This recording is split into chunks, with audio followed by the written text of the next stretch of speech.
Bonjour à tous. Dans cette vidéo, nous allons nous intéresser aux probabilités. Nous allons commencer par voir ensemble le vocabulaire.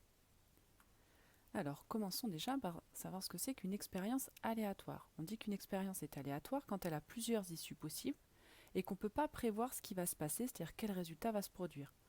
Nous allons voir trois exemples. Premier exemple, je lance une pièce de monnaie. On va supposer que ma pièce, elle ne peut pas tomber sur la tranche, c'est-à-dire du coup, je tombe soit sur pile, soit sur face. J'obtiens donc deux issues possibles, j'ai deux possibilités, évidemment je ne peux pas prévoir à l'avance sur quelle face je vais tomber. Ensuite, deuxième expérience, je lance un dé à 6 faces, un dé classique, les faces sont numérotées de 1 à 6. Donc évidemment quand je lance le dé, je ne peux pas prévoir à l'avance sur combien je vais tomber. Les issues possibles, j'en ai plusieurs, je peux tomber soit sur 1, soit sur 2, etc. jusqu'à 6. J'ai donc 6 issues différentes possibles.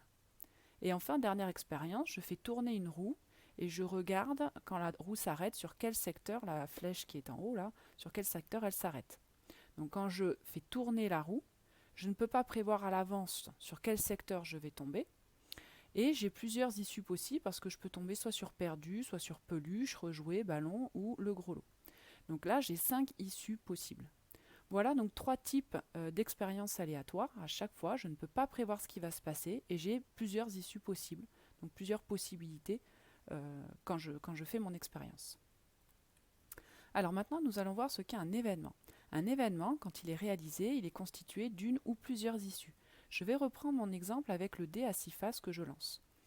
Voici un premier exemple d'événement. Il est noté entre guillemets, c'est obtenir un nombre pair. Cet événement, il se réalise si quand je lance mon dé, je tombe soit sur 2, soit sur 4, soit sur 6. Donc cet événement, il est réalisé par trois issues, 2, 4 et 6. Un autre événement, c'est l'événement obtenir 5. Eh bien, pour réaliser cet événement, il faut que je tombe sur 5 quand je lance mon dé. Donc j'ai qu'une seule issue possible pour pouvoir réaliser cet événement, c'est l'issue 5. Dans ces cas-là, on dit que l'événement, c'est un événement élémentaire. Élémentaire, c'est-à-dire il est constitué que d'un élément. Voilà le vocabulaire que vous devez connaître. Vous devez connaître le mot événement et le mot événement élémentaire. On va voir encore un autre événement.